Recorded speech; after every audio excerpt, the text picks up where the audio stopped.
रशियात आलेल्या भूकंपानंतर जपानमध्ये सुनामीचा इशारा देण्यात आलाय। इथल्या पूर्व किनारपट्टीवर विशेषतः होक्काइडो इथल्या तोकाची या ठिकाणी लाटा उसळत आहेत, तर सुनामीच्या दुसऱ्या किंवा तिसऱ्या लाटा मोठ्या असू शकतात असं जपान सरकारकडून सांगण्यात आलंय।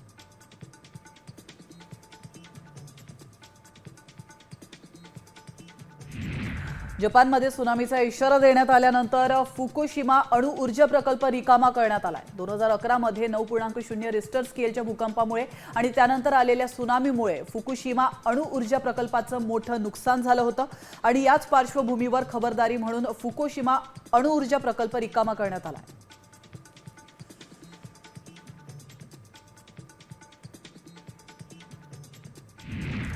जपानच्या हवामान संस्थेनं होक्काइडो ते वकायामा या प्रांतापर्यंतच्या पॅसिफिक किनारपट्टीसाठी 3 मीटर पर्यंतच्या सुनामी लाटांचा इशारा जारी केला, तर लोकांना तातडीने उंच जागेवर किंवा सुरक्षित इमारतीमध्ये आश्रय घेण्यास सांगितलं।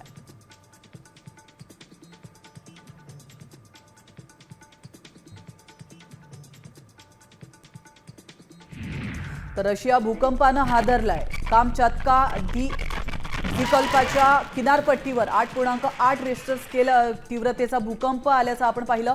सध्या तरी जीवितहानीची माहिती नाहीये, मात्र मोठं नुकसान झालंय। जपानपासून कॅलिफोर्नियापर्यंत सुनामीचा इशारा देण्यात आला।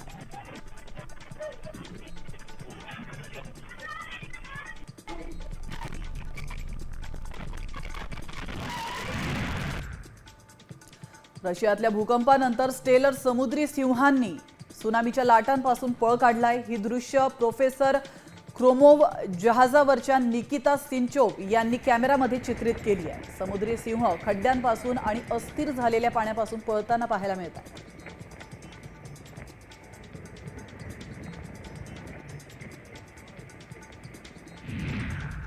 रशियात अचानक आलेल्या भूकंपामुळे जनजीवन पुरतं विस्कळीत झालंय। दरम्यान एका रुग्णालयातील व्हिडिओ समोर आलाय, ज्यामध्ये भूकंपामुळे संपूर्ण ऑपरेशन थिएटर हादरलंय, पण डॉक्टर्स पळून जात नाहीयेत, तर स्वतःच्या जीवाची पर्वा न करता ते डॉक्टरांनी रुग्णाचे ऑपरेशन सुरूच ठेवताना ते पाहायला मिळतात।